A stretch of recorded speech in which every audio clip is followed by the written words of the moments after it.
It's story time. முதல் நாள் வேட்டையாட போன ஒரு சின்ன குருவிக்கு என்னெல்லாம் அனுபவம் கிடைச்சதுன்னு இந்த கதையில பார்க்கலாம். இது வரைக்கும் நம்ம சேனலுக்கு சப்ஸ்கிரைப் பண்ணலைன்னா உடனே சப்ஸ்கிரைப் பண்ணி பக்கத்தில் இருக்கிற பெல் பட்டனை கிளிக் பண்ணுங்க. ஸ்டோரி டைம் தமிழ் சேனலுக்காக உங்களுடன் ரவிசங்கர் பாலச்சந்திரன். கதையை கேட்கலாம் வாங்க.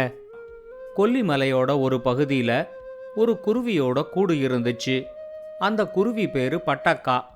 பட்டக்கா வேட்டையாடி முடிச்சு களைப்போட தன்னோட கூடுக்கு திரும்பி வந்தப்போ அங்க சிட்டு படுத்துக்கிட்டு கிடந்துச்சு. ஒவ்வொரு நாள் வேட்டையாடி முடிச்சதும் சிட்டுவுக்கு தேவையான உணவையும் பட்டக்கா தன்னோட அலகுல கொண்டு வந்து சிட்டுவுக்கு கொடுக்கும். சிட்டு அதை சாப்பிட்டுட்டு கூட்டுக்குள்ளேயே உருண்டுகிட்டு கிடக்கும். ஒவ்வொரு நாளும் பறவைகள் எவ்வளவு நேரம் தூங்கணுமோ அதையும் தாண்டி 2 மடங்கு அளவுக்கு சிட்டு தூங்குறத வழக்கமா வச்சுக்கிட்டு இருந்துச்சு. சிட்டுவோட சோம்பேறித்தனத்தை நினைச்சா பட்டக்காவுக்கு ரொம்ப கவலையா இருந்துச்சு. சிட்டு கூட பிறந்த மற்ற குருவிகள் எல்லாம் தானா இறை தேட கிளம்பி போன அப்புறமும் அம்மாவை சார்ந்து சிட்டு இருக்கிறது பட்டக்காவுக்கு ரொம்ப வருத்தமா இருந்துச்சு. இன்னைக்கு எப்படியாவது சிட்டுவை வேட்டைக்கு அனுப்பணும் அப்படிங்கிற முடிவோட தான் வரும்போது பட்டக்கா சிட்டுவுக்கு எந்த உணவையும் எடுத்துக்கிட்டு வரல. கூட்டுக்கு வந்த பட்டக்கா கிட்ட, எனக்கு ஏற்கனவே ரொம்ப பசிக்குது, இன்னைக்கு என்ன உணவு கொண்டு வந்திருக்க அப்படின்னு சிட்டு கேட்டுச்சு. பட்டக்கா சிட்டுக்கிட்ட ரொம்ப பொறுமையா, உன் கூட பிறந்த மற்ற குருவிகள் எல்லாம் தானா பறக்கவும் ஆரம்பிச்சு இறை தேடவும் கத்துக்குச்சு. நீ இது வரைக்கும் பறந்தும் நான் பார்த்ததில்ல, இறை தேட போக நீ எந்த முயற்சியும் எடுக்கவும் இல்லை. இன்னைக்கு நீயே கூட்டை விட்டு வெளியே பறந்து போய் உனக்கான உணவை நீயே தேடிக்கிட்டு அதுக்கு அப்புறமா கூட்டுக்கு வா அப்படின்னு சொல்லிச்சு.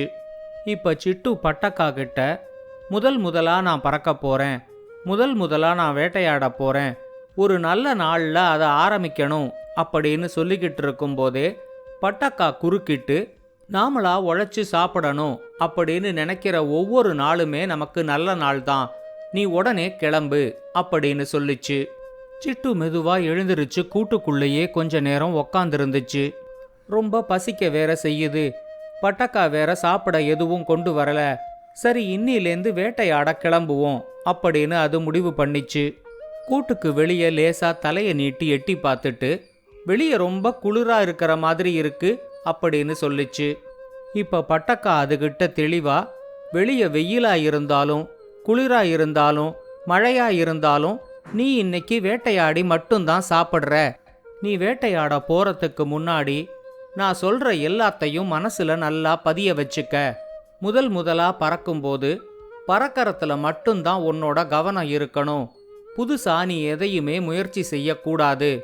நீ போற வழியில நிறைய பறவைகளையும் மிருகங்களையும் சந்திக்கிற மாதிரி இருக்கும், அவங்க யார் என்ன சொன்னாலும் அதை அப்படியே நீ நம்பிடக்கூடாது. உன்னோட சொந்த அறிவை பயன்படுத்தி அது சரியா தப்பான்னு நீ புரிஞ்சுக்க முயற்சி செய்யணும். நீ சந்திக்கிற யாரோ ஒருத்தர் உனக்கு ஏதாவது ஒரு தீங்கு செய்ய முயற்சி செஞ்சா கூட அவங்கள மன்னிக்கிற மனப்பக்குவம் உனக்கு வரணும். இத 3ஐயும் மனசுல வச்சுக்கிட்டு நீ இன்னைக்கு முதல் நாள் வேட்டைக்கு கிளம்பு. இன்னைக்கு உனக்கு எதுவுமே கிடைக்கலன்னா கூட பசியோட மறுபடியும் நீ கூட்டுக்கு வா. இந்த உலகத்துல பசி கத்துக் கொடுக்கற மாதிரி வேற எதுவுமே கத்துக் கொடுக்காது. ஒரு நாள் பசியோட இருந்தா கூட அடுத்த நாள் உன்னோட கவனம் இன்னும் தெளிவா இருக்கும் அப்படின்னு சொல்லிச்சு. பட்டக்கா சொன்னதை எல்லாத்தையும் கவனமா கேட்டுக்கிட்ட சிட்டு முதல் நாள் வேட்டைக்கு கிளம்பிச்சு. கூட்டை விட்டு வெளியே வந்து படபடன்னு ரெக்கைய அடிச்சு வானத்துல பறக்கிற அனுபவம் சிட்டுவுக்கு ரொம்ப புதுமையா இருந்துச்சு. இந்த உலகம் எவ்வளவு அழகா இருக்கு, இதெல்லாம் பார்க்காம இத்தனை நாள் கூட்டுக்குள்ள அடைஞ்சு கிடந்தோமே அப்படின்னு சிட்டுவுக்கு ரொம்ப வருத்தமா இருந்துச்சு. அதே நேரம் கண்ணு தெரியாத பறவைகள் எல்லாம் இந்த உலகத்தோட அழகை எப்படி பார்க்கும் அப்படின்னு அதுக்கு ஒரு எண்ணமும் வந்துச்சு.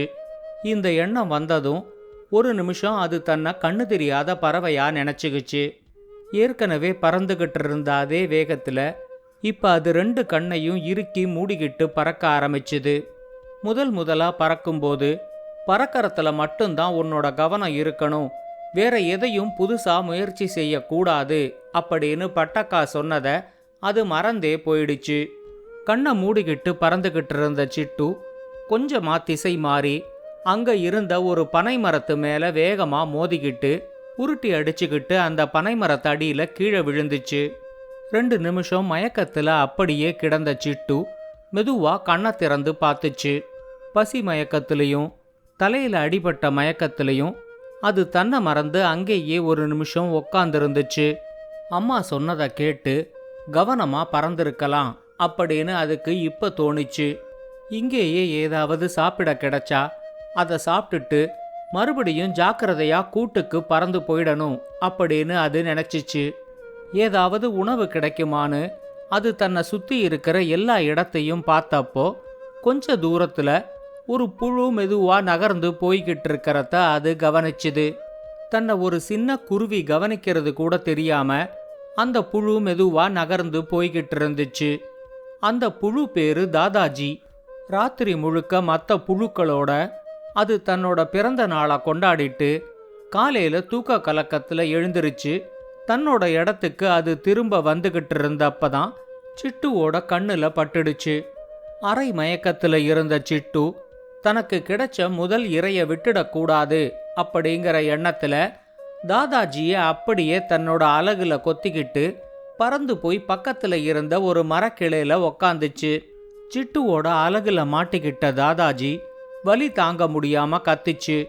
கொஞ்சம் திரும்பி பார்த்தப்பதான் ஒரு குருவியோட வாயில தான் இருக்கிறத அது புரிஞ்சுக்கிச்சு. ராத்திரி பூரா சந்தோஷமா கொண்டாடினேன், காலையில எழுந்திருச்ச உடனே இப்ப நான் சாக போறேன் அப்படின்னு அழுதுகிட்டே அது மெதுவா திரும்பி சிட்டுவோட முகத்தை பார்த்துச்சு. உடனே அதோட மனசுல இது பார்க்க ரொம்ப சின்ன குருவியாட்டம் இருக்கு, இன்னைக்கு தான் முதலா வேட்டைக்கு வருது போல இருக்கு, இதை எப்படியாவது ஏமாத்தி தப்பிச்சிட முடியுமா அப்படின்னு ஒரு எண்ணம் வந்துச்சு.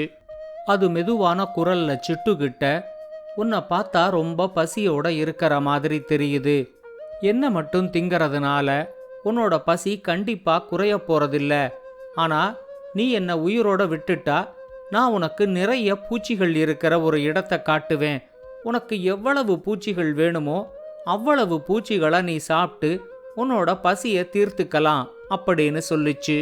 ரொம்ப பசியோடவும் அரை மயக்கத்திலையும் இருந்த சிட்டு, சரி நீ நிறைய பூச்சிகள் இருக்கிற இடத்தை காட்டு, நான் உன்னை விட்டுடுறேன் அப்படின்னு தாதாஜி கிட்ட சொல்லிச்சு. இப்ப சிட்டுவோட முதுகுல ஏறி உக்காந்துகிட்ட தாதாஜி கொஞ்ச தூரத்துல இருந்த ஒரு மாமரத்துக்கு சிட்டுவை பறக்க சொல்லிச்சு. அந்த மாமரத்துக்கு சிட்டு வந்ததும் கவனமா சிட்டுவோட முதுகிலேந்து இறங்கிக்கிட்ட தாதாஜி தூரத்துல இருக்கிற ஒரு தேன் கூட காட்டி, அந்த கூட்டை சுத்தி எவ்வளவு பூச்சிகள் பறக்குது பாரு, போய் உனக்கு வேண்டிய அளவுக்கு பூச்சிகளை தின்னுட்டு அந்த கூட்டுக்குள்ள இருக்கிற தேனையும் குடிச்சுக்கோ, நான் இங்கேயே உனக்காக காத்துக்கிட்டு இருக்கேன் அப்படின்னு சொல்லிச்சு. சிட்டு அந்த தேன் கூட்டை பார்த்துச்சு. அதை சுத்தி நிறைய தேனீக்கள் பறந்துகிட்டு இருக்கிறத பார்த்ததும், அம்மா நினைக்கிற மாதிரி இந்த உலகத்துல இருக்கிற எல்லாரும் கெட்டவங்க இல்ல, இந்த புழு மாதிரி நல்லவங்களும் இருக்காங்க அப்படின்னு சிட்டு நினைச்சுது. அது தாதாஜி கிட்ட, நீ இங்கேயே காத்துக்கிட்டுரு, நான் வயிறு முட்டை அந்த பூச்சிகளை தின்னுட்டு சீக்கிரம் வந்துடுறேன் அப்படின்னு சொல்லிட்டு தேன் கூட்டை நோக்கி பறந்து போச்சு.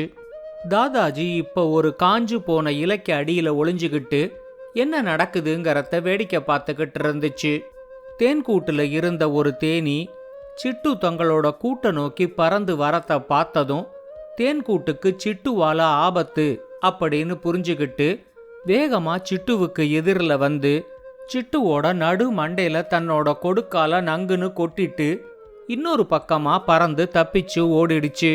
சிட்டு இத கொஞ்சம் கூட எதிர்பார்க்கல. அது வலி தாங்க முடியாம கத்திக்கிட்டு அங்க இருந்த மரக்கிளையில உக்காந்துடுச்சு. இந்த தேன் கூட்டை தொட்டா என்ன நடக்கும்னு இப்ப சிட்டுவுக்கு புரிஞ்சிடுச்சு. யார் எதை சொன்னாலும் அதை அப்படியே நம்பிடாம சொந்த அறிவை பயன்படுத்தி அது சரியா தப்பான்னு புரிஞ்சிக்க முயற்சி செய்யணும் அப்படின்னு பட்டக்கா சொன்னது இப்ப சிட்டுவோட ஞாபகத்துக்கு வந்துச்சு. சிட்டு திரும்பி பார்த்தப்போ தாதாஜி அந்த மரத்தை விட்டு வேக வேகமா இறங்கிக்கிட்டு இருக்கிறத அது கவனிச்சுது.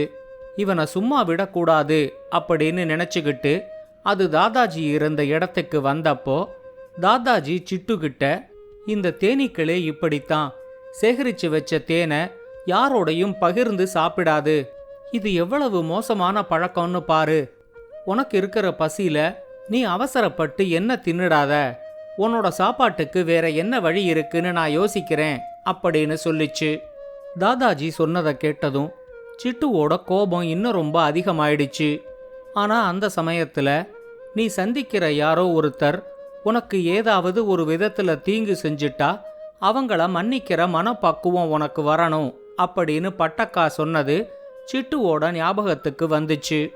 அது தாதாஜி கிட்ட, நான் உன் மேல செம கோவத்துல இருக்கேன், ஆனாலும் நான் உன்னை மன்னிச்சிட்டேன், என்னோட மனசு மாறுறதுக்கு முன்னாடி நீ இங்கேருந்து தப்பிச்சு ஓடிடு அப்படின்னு சொல்லிச்சு.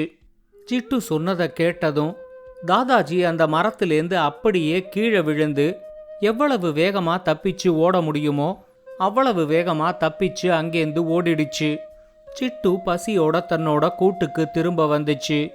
இந்த உலகத்துல பசி கத்துக் கொடுக்கற மாதிரி வேற எதுவுமே கத்துக் கொடுக்காது அப்படின்னு தன்னோட அம்மா பட்டக்கா சொன்னது சிட்டுவுக்கு ஞாபகம் வந்துச்சு. கூட்டுக்கு வந்த சிட்டு தன்னோட முதல் நாள் வேட்டை அனுபவத்தை பட்டக்கா கிட்ட சொல்லிச்சு. இப்ப பட்டக்கா அதுகிட்ட, நீ பசியோட திரும்ப வருவேன்னு எனக்கு தெரியும், அதுக்காக நீ எதுவும் சாப்பிடாம தூங்கணுங்கிறது கிடையாது, நீ தூங்குற இடத்துல உனக்காக 2 பூச்சியை போட்டு வச்சிருக்கேன், அதை சாப்பிட்டுட்டு தூங்கு அப்படின்னு சொல்லிச்சு. இத்தனை நாள் பட்டக்கா கொண்டு வந்து கொடுக்கற சாப்பாட்டை சாப்பிட்டுட்டு எதுவும் சொல்லாம இருந்த சிட்டு வேட்டையாடுறதுல இருக்கிற கஷ்டமெல்லாம் இப்ப புரிஞ்சதுனால முதல் முறையா பட்டக்கா கிட்ட, எனக்காக 2 பூச்சியை கொண்டு வந்து போட்டதுக்கு ரொம்ப நன்றிமா அப்படின்னு சொல்லிச்சு. இந்த கதையை பத்தின உங்களோட கருத்துக்களை ஸ்டோரி டைம் தமிழ் யூடியூப் சேனல்லையும் பாட்காஸ்ட்லையும் பின்னூட்டத்தில் கமெண்ட்ஸாக பதிவு பண்ணுங்க. இந்த கதை உங்களுக்கு பிடிச்சிருந்தா லைக் பண்ணுங்க, கமெண்ட் பண்ணுங்க, ஷேர் பண்ணுங்க. மறக்காம ஸ்டோரி டைம் தமிழ் சேனலை சப்ஸ்கிரைப் பண்ணுங்க. அப்படியே பக்கத்துல இருக்க அந்த பெல் ஐகானை கிளிக் பண்ணுங்க.